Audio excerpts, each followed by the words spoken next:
नमस्कार दोस्तों, स्वागत है आपका मैथ सीखो चैनल पे। दोस्तों आज की इस वीडियो में हम लोग बात करेंगे टॉप 50 जीके जीएस के क्वेश्चंस के रेलवे एनटीपीसी और रेलवे जूनियर एग्जाम के लिए। बहुत ही ज़्यादा इंपॉर्टेंट ये वीडियो है। इस वीडियो में हम लोग बात करेंगे प्रीवियस ईयर के क्वेश्चन पेपर में जो जीके के क्वेश्चन पूछे गए थे उसमें से 50 जीके क्वेश्चन मैं लेकर आया हूँ आपके लिए। तो जीके जीएस जो आपके 40 नंबर क्वेश्चन पूछे जाते हैं, इस क्रैश कोर्स में आपको 40 में 40 देने का मैं वादा करता हूं आपसे। बस वीडियो को लास्ट तक देखिए, रोज प्रिपरेशन कीजिए। और रेलवे में जो बार बार पूछे जाते हैं प्रश्न, ऐसे प्रश्न हम लोग बात करेंगे इस वीडियो में। तो टॉप 50 जीके जीएस के क्वेश्चन रेलवे एनटीपीसी एग्जाम के लिए 2019 के लिए बहुत ही ज़्यादा इंपॉर्टेंट है। सबसे पहले आपको क्या करना है, वीडियो का आप टाइमिंग देख लें। हमारे चैनल पर वीडियो डेली 2 वीडियो अपलोड की जाती है। तो जो लोग नहीं आए अभी तक ऑनलाइन, प्लीज़ ऑनलाइन जल्दी आ जाएं। सबको ऑनलाइन का टाइम बता दिया गया था। रोज़ सुबह 11 बजे और रोज़ शाम 4:30 बजे क्लासेज होती हैं। सुबह जो क्लास होती है वो करंट अफेयर्स और जीके जीएस के क्वेश्चन अपलोड होते थे, लाइव क्लास होती है। और शाम को मैथ और रीजनिंग के 4:30 बजे वीडियो जो है लाइव क्लास होती है। तो जल्दी से जल्दी ऑनलाइन आ जाए सब कोई।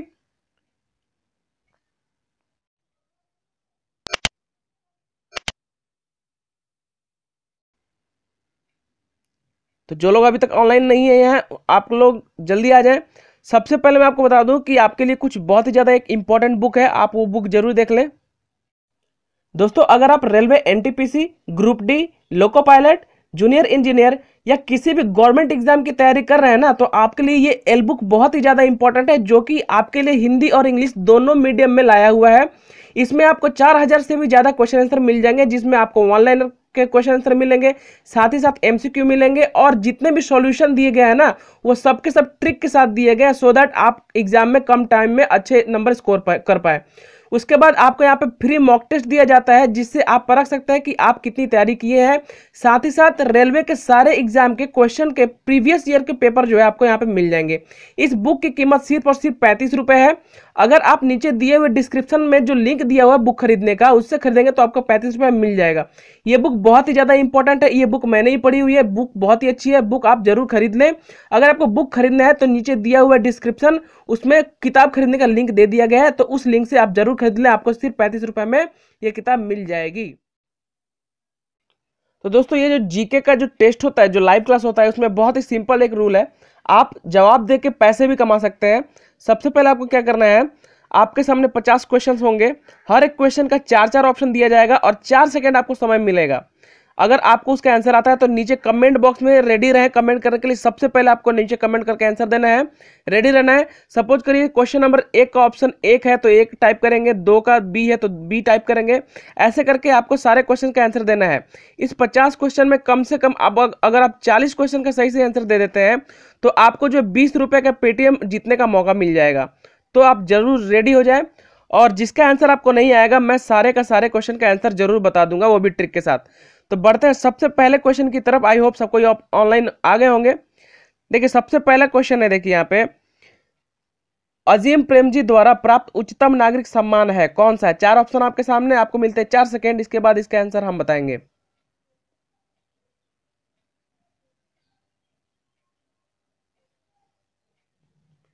इसका सही आंसर आ जाएगा ऑप्शन नंबर सी, पद्म विभूषण। अजीम प्रेम जी को पद्म विभूषण दिया गया था। और ये कब दिया गया था, ये भी क्वेश्चन आ सकता है। तो सन 2011 में दिया गया था। उसके पहले उनको दिया गया था पद्म भूषण।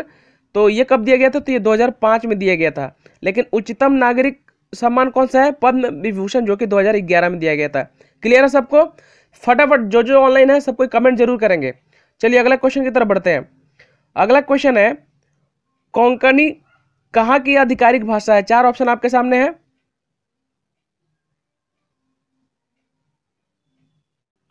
तो इसका जो सही आंसर हो जाएगा option number C, Goa. Goa में कोंकणी भाषा बोली जाती है। वेरी वेरी इंपॉर्टेंट है। चलिए अगला क्वेश्चन, सब कोई रिप्लाई जरूर करें। जो लोग भी नए हैं चैनल पे, चैनल सब्सक्राइब कर लीजिए पहले। चलिए अगला क्वेश्चन है, बंदीपुर राष्ट्रीय उद्यान किस राज्य में है? वेरी वेरी इंपॉर्टेंट क्वेश्चन, क्योंकि नेशनल पार्क से बहुत सारे क्वेश्चन पूछे जाते हैं रेलवे में, चाहे वो एएलपी हो, टेक्नीशियन हो, जेई हो, एनटीपीसी हो, ग्रुप डी हो, हर एग्जाम में पूछा जाता है। तो इसका सही आंसर क्या होगा फटाफट? इसका सही आंसर आ जाएगा option number C, Karnataka. Bandipur राष्ट्रीय उद्यान राज्य कर्नाटका राज्य में है। और ये कब स्थापित किया गया था, ये क्वेश्चन आ जाएगा। तो 1974 ईस्वी में स्थापित किया गया था। दोस्तों और एक बात बता दूं कि अगर आपको क्या करना है, जितने भी यहाँ पे लेक्चर्स हैं, वीडियो के लेक्चर होंगे, उन सब का पीडीएफ और नोट्स आपको नीचे दिए हुए व्हाट्सएप नंबर पर जरूर मिल जाएगा। तो व्हाट्सएप ग्रुप से आप हमें जरूर जुड़ जाएं ताकि आपकी पूरी तैयारी जो है मैं करा पाऊँ आपको। चलिए अगला क्वेश्चन देख लीजिए। London is the capital of, London किस देश की राजधानी है? बहुत ही ज्यादा इंपॉर्टेंट है। चलिए 4 ऑप्शन आपके सामने है, फटाफट जो जो लोग ऑनलाइन है रिप्लाई जरूर करें। चलिए रिप्लाई आना स्टार्ट हुआ है। तो लंदन किसकी राजधानी है? तो इसका सही आंसर है option number D, United kingdom, UK. UK की राजधानी है London. Very very important question. चलिए आगे अगला क्वेश्चन देखते हैं। ये सारे क्वेश्चन जो है पिछले बार रेलवे, एनटीपीसी और जेई में पूछा गया था। चलिए अगला क्वेश्चन है कि अखिल भारतीय तृणमूल कांग्रेस की स्थापना किस वर्ष में हुई थी? 4 ऑप्शन आपके सामने। वीडियो में फटाफट बढ़ेंगे, 50 क्वेश्चन है, जल्दी जल्दी जो लोग ऑनलाइन है ऑनलाइन आ जाए। रोज सुबह 11 बजे और शाम 4:30 बजे लाइव क्लास होती है। चलिए तो इसका सही आंसर क्या हो जाएगा? इसका सही answer option number D, 1998 Akhil Bharatiya Trinamool, TMC जिसको बोलते हैं, इसकी स्थापना वर्ष 1998 ईस्वी में हुई थी और कोलकाता में भी टीएमसी का सत्ता है। चलिए अगला क्वेश्चन देख लेते हैं। अगला क्वेश्चन है, निम्नलिखित देशों में से किसने 2016 में सुल्तान अजनल शाह कप जीता? सबसे पहले आपको बता दूं कि सुल्तान अजनल शाह कप जो है ये हॉकी से रिलेटेड है। किससे रिलेटेड है? हॉकी से। ये क्वेश्चन भी आ सकता है। तो किसने जीता ये 2016 में? आप लोग रिप्लाई जरूर करें। तो ये जीता Australian, option number D. Bharat को हराकर 4-0 से हराकर भारत को ऑस्ट्रेलिया खिताब जीती है सन 2016 में हॉकी में। ठीक है, चलिए आई थिंक सबको क्लियर होगा। अगला क्वेश्चन देख लीजिए। दीवान ए खास इन स्मारकों में से किस में है? 4 ऑप्शन आपके सामने। दीवान ए खास, इसका सही आंसर होगा option number 4 D, red fort complex, Lal Qila में है दीवान ए खास। वेरी वेरी इंपॉर्टेंट क्वेश्चन है। चलिए अगले क्वेश्चन की तरफ बढ़ते हैं। अगला क्वेश्चन है, निम्नलिखित में से किसका पण्य बाजार यानी कमोडिटी मार्केट में कारोबार नहीं किया जाता है? 4 ऑप्शन आपके सामने। इसका सही आंसर हो जाएगा ऑप्शन नंबर सी, करेंसी, मुद्रा। मुद्रा का कारोबार आप बाजार में नहीं कर सकते हैं। कौन सा बाजार में? Commodity market. देखिए कमोडिटी मार्केट के बारे में और डिटेल में जानते हैं। ये 2 तरह की होती है। इसमें एक हार्ड कमोडिटी होती है और एक सॉफ्ट कमोडिटी होती है। हार्ड में होता है जैसे मेटल्स वगैरह, सोना, चांदी, पीतल, तांबा। सॉफ्ट में होता है गेहूं, तेल, चीनी, ये सब। ठीक है, तो इंपॉर्टेंट है। चलिए अगला क्वेश्चन बढ़ेंगे। अगला क्वेश्चन देखिए, एनी बेसेंट के अलावा निम्नलिखित में से किसने भारत में होम रूल मूवमेंट का शुभारंभ किया था? क्वेश्चन हिंदी और इंग्लिश बाइलिंगुअल है ताकि आपको जो है प्रॉब्लम ना हो। 4 ऑप्शन आपके सामने है। होम रूल मूवमेंट का शुभारंभ किया था एनी बेसेंट के अलावा कौन से ऐसे व्यक्ति थे?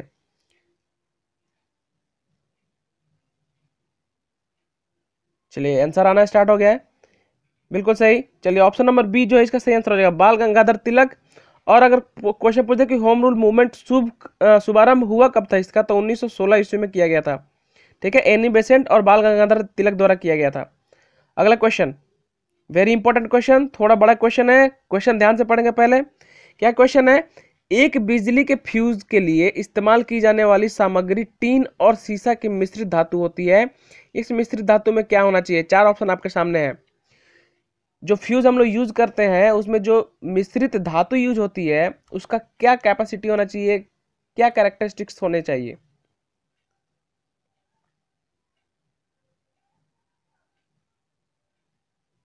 इसका सही आंसर हो जाएगा ऑप्शन नंबर ए, उच्च विशिष्ट प्रतिरोध और पिघलने का निम्न स्तर, यानी high specific resistance and low melting point. Resistance जो है हाई होना चाहिए और मेल्टिंग पॉइंट जो है वह लो होना चाहिए। ठीक है, वेरी इंपॉर्टेंट, फ्यूज में यही यूज किया जाता है, इसी को देख के। चलिए अगला क्वेश्चन जो है, किस फिल्म ने पहले फिल्म फेयर अवार्ड में सर्वश्रेष्ठ अभिनेता का पुरस्कार जीता? मतलब जब सबसे पहला फिल्म फेयर अवार्ड हुआ था तो किसको अवार्ड मिला था फिल्म फेयर पुरस्कार का, सर्वश्रेष्ठ अभिनेता का? 4 ऑप्शन आपके सामने, फटाफट आंसर कीजिए। दोस्तों गलत सही जो भी आपको आ रहा है आप कमेंट जरूर कर दें। हो सकता है कि 50 में 40 क्वेश्चन का सही आंसर आपका हो जाए और आपको 20 रुपये जीतने का इनाम भी मिल जाए। चलिए, तो इसका जो सही आंसर हो जाएगा option number C, Dilip Kumar. Dilip Kumar को मिला था। और अगर फिल्म पूछ दे तो फिल्म का नाम था दाग। दाग फिल्म जो आई थी उनके लिए सबसे पहले फिल्म फेयर अवार्ड मिला था दिलीप कुमार को। चलिए अगला क्वेश्चन देख लेते हैं। प्रियंका चोपड़ा द्वारा प्राप्त उच्चतम नागरिक सम्मान है कौन सा है? 4 ऑप्शन आपके सामने है दोस्तों। ये जितने भी क्वेश्चन है ना, सबके सब एनटीपीसी, ग्रुप डी और जेई में पिछले सालों में पूछा हुआ क्वेश्चन है। तो बहुत ही ज्यादा इंपॉर्टेंट है क्योंकि बहुत सारे क्वेश्चन रिपीट किए जाते हैं। आपको अनुमान हो जाएगा कि कैसे कैसे क्वेश्चन जो पूछे जाते हैं। इसका 4 ऑप्शन आपके सामने है, बोलिए। तो प्रियंका चोपड़ा को ऑप्शन नंबर ए पद्मश्री दिया गया था। अगर क्वेश्चन पूछ दे कि कौन से ईयर में दिया गया था, सन 2016 में दिया गया था। वेरी वेरी इंपॉर्टेंट है, याद जरूर रख लें आप। चलिए अगला क्वेश्चन देख लीजिए। ये वेरी इंपॉर्टेंट क्वेश्चन। एक डैश एक कवक के मांसल बीजाणु वाले फल का मुख्य भाग होता है। 4 ऑप्शन आपके सामने है।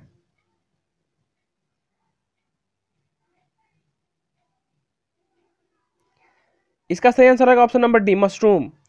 मशरूम जो है कवक के मांसल बीजाणु वाले भाग का मुख्य भाग होता है, ठीक है। चलिए अगला क्वेश्चन। मशरूम जानते हैं आप, ये सब्जी नहीं होती है मगर एज ए सब्जी हम लोग खाते हैं। अगला क्वेश्चन है, नेल पॉलिश हटाने वाले में से निम्नलिखित में से कौन सा मौजूद है? ये केमिस्ट्री से, जनरल साइंस के केमिस्ट्री पोर्शन से क्वेश्चन आया गया। तो जो नेल पेंट रिमूव करते हैं उसमें क्या पाया जाता है?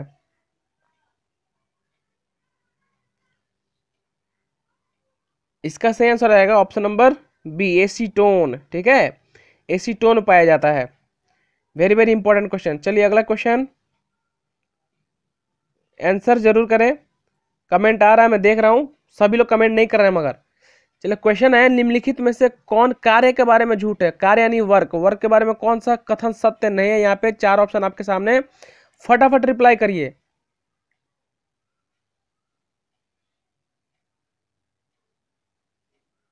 बिल्कुल सही। इसका सही आंसर हो जाएगा option number C, it is a vector quantity. यह जो है वेक्टर क्वांटिटी नहीं होती है। कार्य जो है वेक्टर क्वांटिटी नहीं होती है, सदिश राशि नहीं होती है। ये एक झूठी बात है इसमें। चलिए अगला क्वेश्चन देख लेते हैं। Very very important question. Article से, इंडियन कॉन्स्टिट्यूशन से, मैं बोला था कि जीके में, जीके जीएस के 40 नंबर के क्वेश्चन पूछे जाते हैं। तो ये 40 क्वेश्चन में सब कुछ मिला कर दिया जाता है आपको। Physics, chemistry, biology, Indian constitution, sports, सारे चीज। तो इंडियन कॉन्स्टिट्यूशन से जो पहला क्वेश्चन बनता है, भारतीय संविधान का अनुच्छेद 356 के बारे में है। किसके बारे में है? 356 के बारे में। किससे रिलेटेड है ये अनुच्छेद 356? 4 ऑप्शन आपके सामने। आंसर आना शुरू हो गया है। जो लोग आंसर नहीं कर रहे हैं जल्दी जल्दी आंसर करें। तो इसका सही आंसर है ऑप्शन नंबर बी, राज्यों में राष्ट्रपति शासन का प्रभाव। और ये भी क्वेश्चन आ सकता है कि ऐसा कौन सा राज्य है जहां पे राष्ट्रपति शासन का प्रभाव है? तो वह है कश्मीर। सबको पता है ये चीज, ठीक है, कश्मीर। चलिए 356 किससे रिलेटेड है? राज्यों में राष्ट्रपति शासन के प्रभाव से। अगला क्वेश्चन बनता है आपका, किस भारतीय अभिनेता को सर्वाधिक राष्ट्रीय पुरस्कार मिले? सबसे ज्यादा नेशनल अवार्ड कौन से अभिनेता को, एक्टर को मिला है? 4 ऑप्शन आपके सामने। आई थिंक सबको पता होगा ये चीज। इसका सही आंसर है option number C, Shabana Azmi. Shabana Azmi को अब तक टोटल 5 नेशनल अवार्ड यानी राष्ट्रीय पुरस्कार मिले हैं। बहुत ही ज्यादा इंपॉर्टेंट है क्वेश्चन ये। अगला क्वेश्चन बनता है आपका, किस गैर फूल बीजाणु वाले पौधे में जड़ होती है? जड़। 4 ऑप्शन आपके सामने, फटाफट। बहुत लोग गलत आंसर भी कर रहे हैं। देखिए इसका सही आंसर है option number C, fern. Fern, fern जो है एक गैर फूल है जो कि बीजाणु वाले पौधे में जड़ें होती हैं। फर्न में जड़ भी पाई जाती है यानी रूट पाई जाती है, ठीक है। वेरी इंपॉर्टेंट क्वेश्चन है, बायोलॉजी से क्वेश्चन था। चलिए अगला क्वेश्चन देख लेते हैं अब। अगला क्वेश्चन है वेरी इंपॉर्टेंट, बायोलॉजी से ही है। निम्न में से कौन सा तिलचट्टा का विच्छेदन अंग है यानी एक्सक्रेटरी ऑर्गन, यानी आपका उत्सर्जी अंग जिसको बोलते हैं, तिलचट्टा का कौन सा है? 4 ऑप्शन आपके सामने, 4 सेकेंड आपको मिलते हैं। जो इसका सही आंसर हो जाएगा ऑप्शन नंबर ए, मालपीजियन ट्यूबुल्स। यानी मालपीजियन ट्यूबुल्स जो है ये तिलचट्टा का उत्सर्जी अंग, एक्सक्रेटरी ऑर्गन। अगला क्वेश्चन आपका, ये क्वेश्चन बहुत ज्यादा इंपॉर्टेंट है, ध्यान से देखिए क्वेश्चन। वर्षों के कुछ समय में जब माल और सेवाओं की मांग सामान्य से कम होने के कारण सामने आई बेरोजगारी, कौन सी बेरोजगारी कहलाती है? आपके पास चार ऑप्शन है। इसका सही आंसर हो जाएगा option number C, seasonal unemployment, यानी मौसमी बेरोजगारी कहा जाता है जब सेवाओं की मांग सामान्य दर से कम हो जाती है। तो ठीक है, क्लियर है सबको? चलिए, ये इकोनॉमिक्स का क्वेश्चन था। अगला क्वेश्चन देखिए, very important question. Kalakkad Mundanthurai tiger reserve किस राज्य में है? नाम से ही आपको पता चल जाएगा, चार ऑप्शन आपके सामने है। देखिए, टाइगर रिजर्व जो है बहुत ही ज्यादा इंपॉर्टेंट है, हर एग्जाम में पूछा जाता है रेलवे के। चलिए, तो इसका सही आंसर ऑप्शन नंबर ए, तमिलनाडु। कहाँ पे है ये? तमिलनाडु में स्थित है। इसकी राजधानी चेन्नई। चलिए, अगला क्वेश्चन, विच कंट्री, देखिए यहाँ पे कौन सा देश अमरूद का सबसे बड़ा उत्पादक देश है? आई थिंक सबको क्लियर होगा, सबको पता होगा। फटाफट कमेंट करें, कमेंट आना स्टार्ट हो गया। जो लोग कमेंट नहीं कर रहे कमेंट जरूर करें। इसका सही आंसर है option number D, India. Bharat जो है अमरूद का सबसे बड़ा उत्पादक देश है, सभी को पता है ये चीज। चलिए, अगला question, very very important question, question ध्यान से पढ़ेंगे। 1925 में भारतीय राष्ट्रीय कांग्रेस की अध्यक्ष बनने वाली दूसरी महिला कौन थी? साथ ही साथ वह पहली भारतीय राष्ट्रीय कांग्रेस महिला अध्यक्ष भी थी। तो उनका क्या नाम है? दोनों एक साथ थी वो। चलिए, बहुत लोग गलत आंसर लगा रहे हैं। इसका सही आंसर हो जाएगा option number B, Sarojini Naidu. Sarojini Naidu जो थी भारतीय राष्ट्रीय कांग्रेस की दूसरी महिला अध्यक्ष थी और कांग्रेस महिला अध्यक्ष थी ये। ठीक है, चलिए अगला क्वेश्चन जो है, Unix operating system was developed in 1917 by, देखिए यूनिक्स ऑपरेटिंग सिस्टम जो है 1970 के दशक में किसके द्वारा विकसित किया गया था? चार ऑप्शन आपके सामने, आपको मिलते हैं 4 सेकेंड।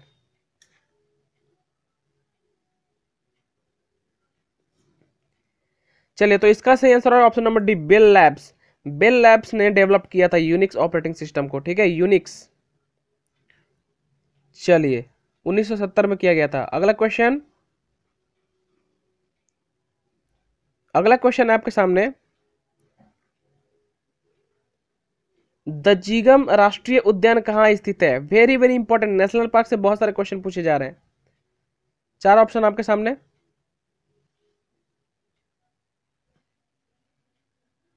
इसका सही आंसर है option number C, Jammu and Kashmir में दजीगम राष्ट्रीय उद्यान स्थित है, नेशनल पार्क। चलिए, अगला क्वेश्चन है, बोविडे ओविस। बोविडे ओविस का वैज्ञानिक नाम है। बोविडे ओविस जो है वो किसका साइंटिफिक यानी वैज्ञानिक नेम है? ये हम लोग क्लास 9 या 10 में पढ़े होंगे, सभी को पता होगा।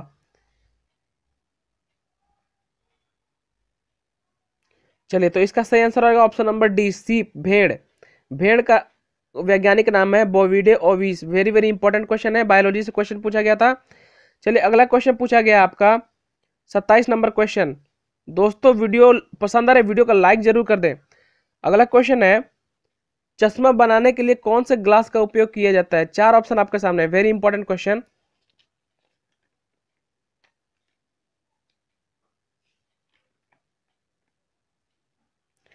चलिए, इसका सही आंसर हो जाएगा ऑप्शन नंबर एक, क्रूक्स ग्लास। क्रूक्स का ग्लास जो है यूज किया जाता है चश्मा बनाने के लिए। वेरी इंपॉर्टेंट क्वेश्चन था। अगला क्वेश्चन, चलिए अगला क्वेश्चन है यहाँ पे, कंप्यूटिंग के पिता के रूप में कौन जाना जाता है? वेरी सिंपल क्वेश्चन, बहुत ही इजी क्वेश्चन है, बार बार मगर पूछा जाता है क्वेश्चन।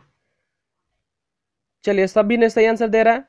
चलिए, इसका सही आंसर हो जाएगा option number C, Charles Babbage. Charles Babbage जो है कंप्यूटिंग के पिता यानी कंप्यूटर के फादर बोले जाते हैं। चलिए, अगला क्वेश्चन है, तेलुगु किस राज्य की आधिकारिक भाषा है? वेरी वेरी इंपॉर्टेंट क्वेश्चन है, देखिए यहाँ पे बहुत ही इजी क्वेश्चन है, सभी को पता होगा ये चीज। चलिए, बता देता हूँ, इसका सही आंसर है ऑप्शन नंबर ए, आंध्र प्रदेश की आधिकारिक भाषा है तेलुगु। अगला क्वेश्चन देखिए, अगला क्वेश्चन ध्यान से पढ़िए। अगला क्वेश्चन है, निम्नलिखित में से कौन से पौधों को भोजन का उत्पादन करने की ऊर्जा मिलती है? किससे मिलती है? चार ऑप्शन आपके सामने। ऐसा कौन सा चीज जिससे पौधे जो है भोजन बना सकते हैं उससे? तो ऑप्शन नंबर डी, सूर्य। बिना सन के उपस्थिति में प्रेजेंस में फोटोसिंथेसिस नहीं होती है, जिसकी वजह से खाना नहीं बन पाएगी। तो सूर्य यहाँ पे सही आंसर हो जाएगा। अगला क्वेश्चन है, एड वैलोरम कर टैक्स जो है किस पर लगाया जाता है? एड वैलोरम टैक्स जो है वो किस पे लगाया जाता है? 4 ऑप्शन आपके सामने है, फटाफट आंसर कीजिए।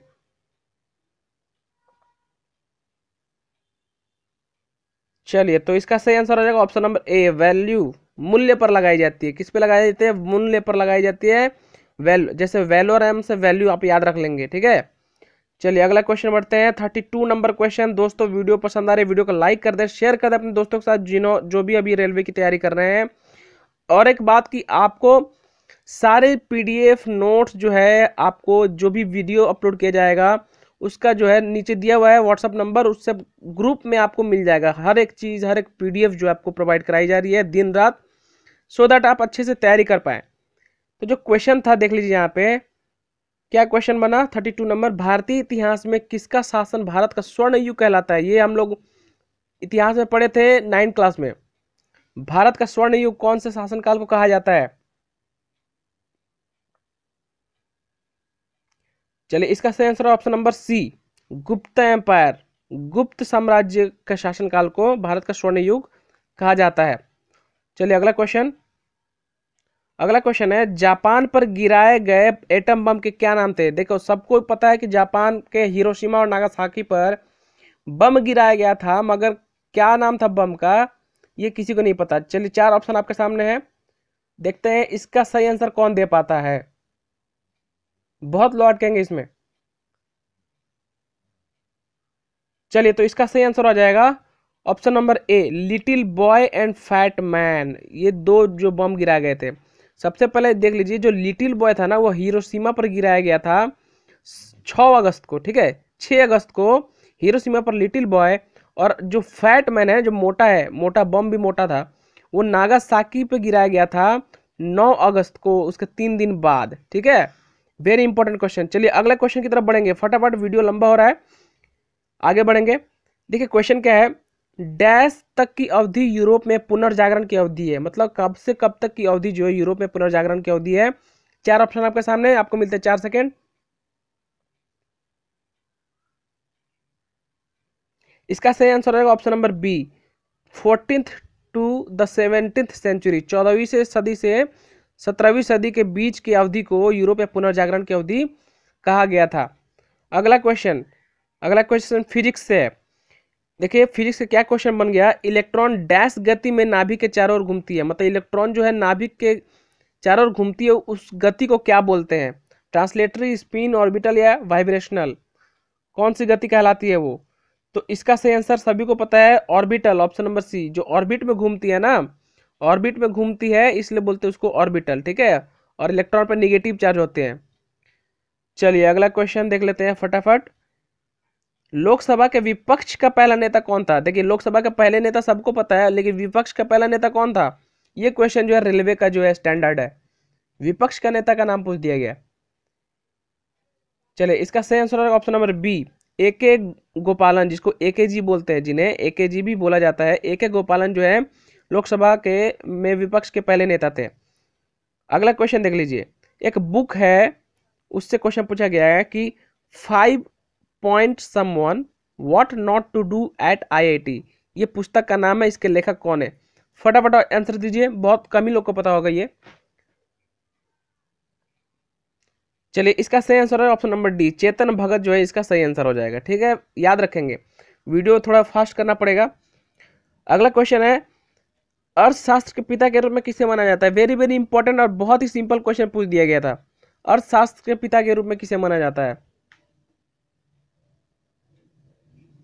चलिए सबको आंसर पता है, option number D, Adam Smith. Adam Smith को अर्थशास्त्र के पिता के रूप में माना जाता है, ठीक है। चलिए अगला क्वेश्चन देख लेते हैं। अगला क्वेश्चन है, साइना नेहवाल द्वारा प्राप्त उच्चतम नागरिक सम्मान कौन सा है? स्पोर्ट्स से रिलेटेड क्वेश्चन है, awards and honours, very important question. Saina Nehwal द्वारा उच्चतम प्राप्त नागरिक सम्मान कौन सा है? 4 ऑप्शन आपके सामने है, आपको मिलते 4 सेकेंड।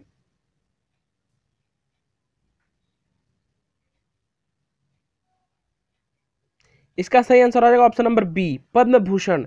साइना नेहवाल को पद्म भूषण द्वारा नवाजा गया है। कौन से ईयर में? तो अब 2016 में इनको मिला था। ठीक है, वेरी इंपॉर्टेंट क्वेश्चन, याद रख लें आप लोग। अगला क्वेश्चन 40 नंबर क्वेश्चन देखिए, मानव मूत्र में पीले रंग के होने का क्या कारण है? क्यों होता है मानव मूत्र पीला? चार ऑप्शन आपके सामने।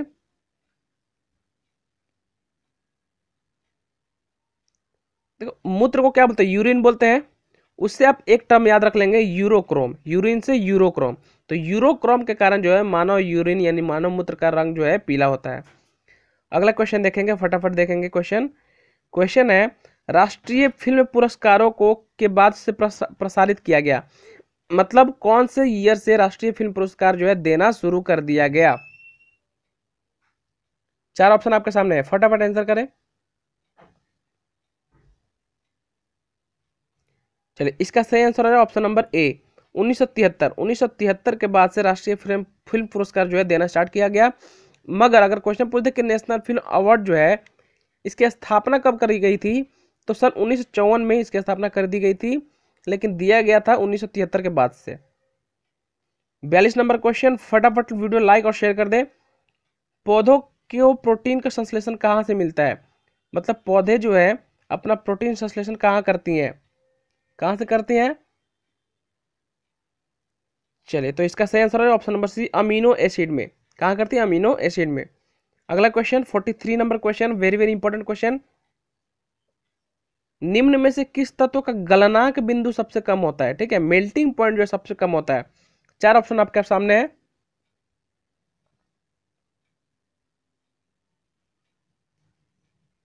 बहुत लोग गलत आंसर कर रहे हैं। ऑप्शन नंबर सी इसका सही आंसर है, रेडॉन, आरडी जिसको बोलते हैं, रेडॉन। रेडॉन का गलनांक सबसे कम होता है। अगला क्वेश्चन, बिहू किस राज्य का लोक नृत्य है? वेरी वेरी इंपॉर्टेंट क्वेश्चन, ये एसएससी जीडी में तो बार बार पूछा गया है। चलिए, तो कौन सा क्वेश्चन होगा? इसका सही आंसर क्या हो जाएगा? इसका सही आंसर हो जाएगा ऑप्शन नंबर ए, असम। सभी को पता है, सभी का कमेंट आ रहा है, असम सही है।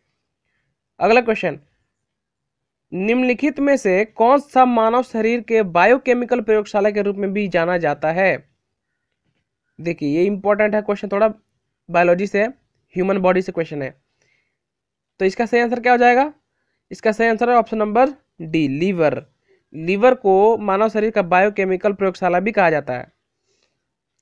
चलिए, अलग एक और क्वेश्चन है, महाद्वीपीय बहाव सिद्धांत का प्रस्ताव किसने दिया था? Who proposed continental drift theory? Very important question है ये, अब तक का सबसे इंपॉर्टेंट क्वेश्चन।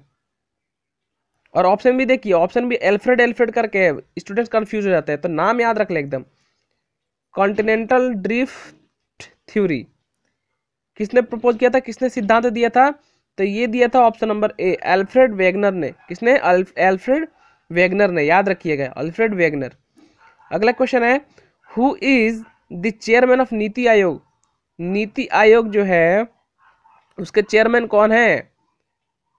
तो इसके जो चेयरमैन है, सही आंसर क्या है? Option number D, prime minister. देखिए, नीति आयोग के अध्यक्ष जो होते हैं हमेशा प्राइम मिनिस्टर होते हैं देश का, और उपाध्यक्ष जो होते हैं प्राइम मिनिस्टर ही चूज करते हैं उनको। ठीक है, चलिए अगला question 48 number question, Shiva Thapa का संबंध किससे है इनमें से? शिव थापा, चार ऑप्शन आपके सामने। ये क्वेश्चन आया था, ये क्वेश्चन पूछा गया था हाल ही में 2019 में जो एग्जाम हुए थे। चलिए, तो शिव थापा जो ऑप्शन नंबर सी, बॉक्सिंग यानी मुक्केबाजी से संबंधित है। शिव थापा मुक्केबाजी करते हैं। चलिए, 49 नंबर क्वेश्चन है आपके सामने, भारतीय स्वतंत्रता के दौरान सबसे प्रमुख चरमपंथी नेता कौन थे या कौन थी?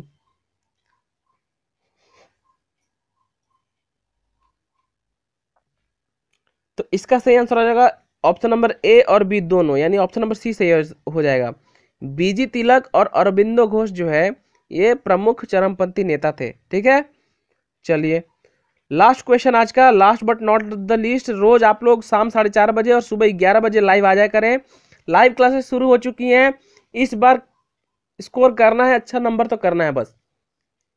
क्वेश्चन है, निम्न में से किसका उपयोग कपड़ों पर जंग के दाग को हटाने के लिए किया जाता है? केमिस्ट्री से क्वेश्चन बनाइए। कपड़ों पर जो जंग लग जाता है उनको दाग हटाने के लिए कौन सा यूज किया जाता है? चार ऑप्शन आपके सामने है, इसका सही आंसर बताइए फटाफट। चलिए इसका सही answer option number D, oxalic acid solution. Oxalic acid जो है उसका सॉल्यूशन जो यूज किया जाता है, उससे क्या होता है, कपड़े पर जो जंग होते हैं वो हट जाते हैं। तो दोस्तों ये थे NTPC RRB JE group D के लिए बहुत ही important top 50 questions, very very important question जो प्रीवियस ईयर्स के क्वेश्चन पेपर में पूछे गए थे। आई होप वीडियो आप लोग पसंद आए, वीडियो लाइक कर दें। रोज शाम 4:30 बजे और सुबह 11 बजे लाइव क्लासेस होती हैं, तो उसके लिए चैनल सब्सक्राइब कर लें और वीडियो को लाइक और शेयर जरूर कर दें। मिलते हैं नेक्स्ट वीडियो में। Thanks for watching the video.